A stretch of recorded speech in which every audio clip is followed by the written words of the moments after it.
यदि हम किसी की स्तुति और निंदा परक वाणी बोलेंगे तो द्वैत भाव दृढ़ होता है।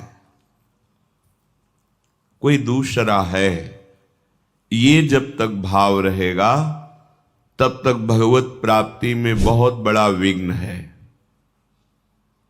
आंतरिक भाव में बहुत जल्दी अध्यात्म की ऊंचाई पर, भक्ति की भूमिका पर पहुंचने के लिए उपासक को ये सुधार करना अनिवार्य है। किसी की किसी भी तरह चर्चा नहीं होनी चाहिए। अगर हो तो भगवत भाव को पुष्ट करने वाली हो।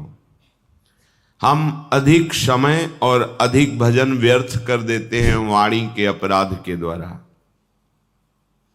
जिसे हम महत्व नहीं देते। शारीरिक अपराध तो बहुत ही अज्ञानता की बात है, पर अधिकतर अपराध वाणी से बनते हैं।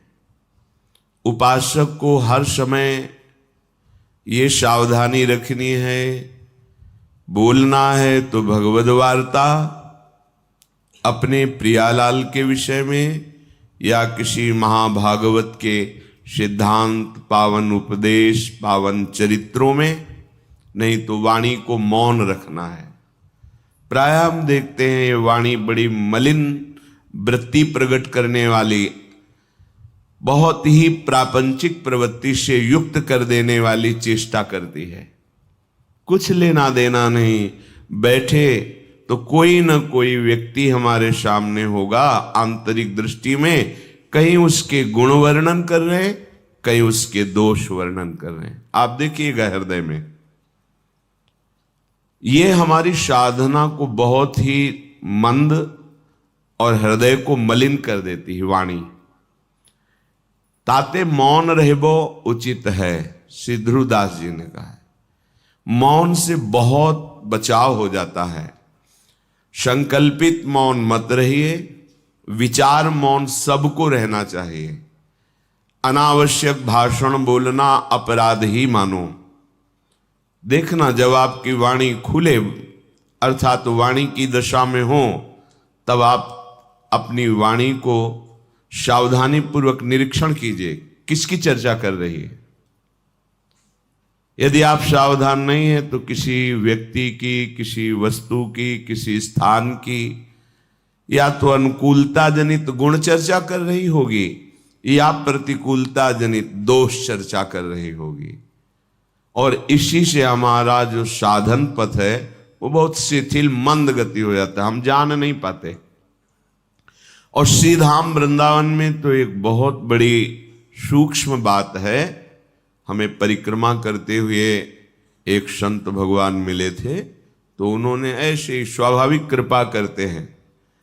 उन्होंने कहा कि बाबा एक बात ध्यान रखना, अगर यहाँ लाभ प्राप्त करना है तो किसी के विषय में दोष दर्शन मत करना और किसी के दोषों का वर्णन मत करना। नहीं तो जिन दोषों का आप वर्णन करेंगे वही दोष आप में बहुतायत रूप से हृदय में हो जाएंगे। परिक्रमा में खड़े होकर उन्होंने कहा था। उस बात का अनुभव भी हुआ है। अगर हमने किसी के दोषों का वर्णन किया है तो बहुत हृदय जला है और ऐसा अनुभव हुआ है कि वो दोष हम में है। इसलिए परमार्थ के उपासक को माया दोष दर्शन कराएगी, इसका काम है। जैसे भक्ति निर्दोष दृष्टि लाती है तो माया दोष दृष्टि लाती है। जहां आपको किसी पर दोष दिखाई दे तत्काल अंतर में लौटिए। आपकी अंतर्दृष्टि में वो दोष है, इसीलिए आपको बाहर वो दोष दिखाई दे रहा है।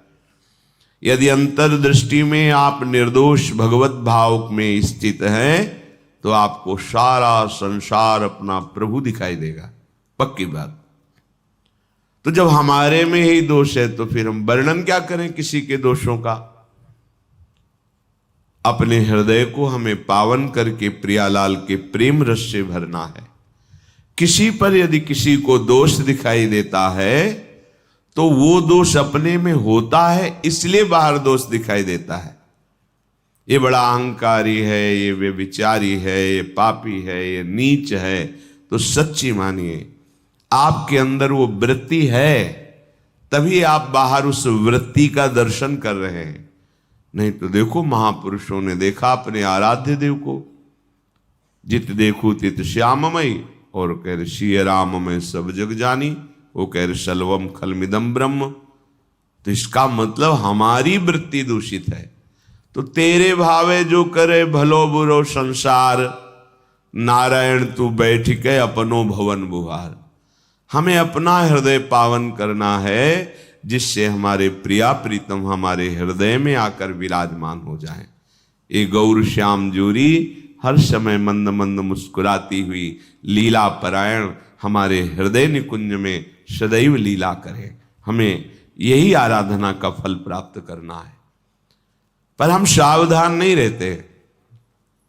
वाणी को हम एकदम खोले हुए हैं और ये नहीं सोचते कि बड़ा सा बड़ा अपराधी शिष्य बन जाता है।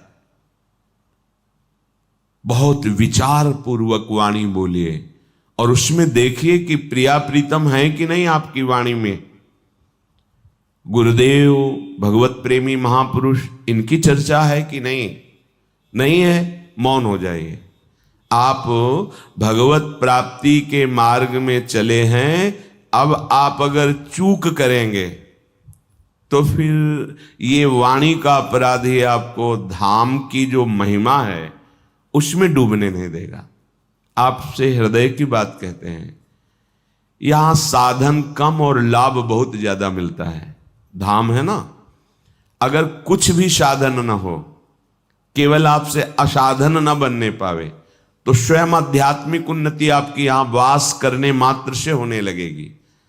आप में दिव्यता आने लगेगी, क्योंकि आप धामवासी हैं। आपके मन की मलिनता, चंचलता, विषय प्रियता, ये सब धाम की कृपा नष्ट करने लगेगी। पर धाम में रहते 20 वर्ष हो जाते हैं और हमारी आध्यात्मिक उन्नति नहीं होती, भगवत प्रेम प्रकाशित नहीं होता। उसका कारण है असाधन। जहां वाणी से असाधन हुआ कि वो क्रिया में परिणित हो जाएगा। वही दोष जो आप दूसरों पर देख रहे हैं, दूसरों का दोष आप निंदा रूप में वर्णन कर रहे हैं, वही आपके हृदय में जागृत से पक्का है, हमने देखा है।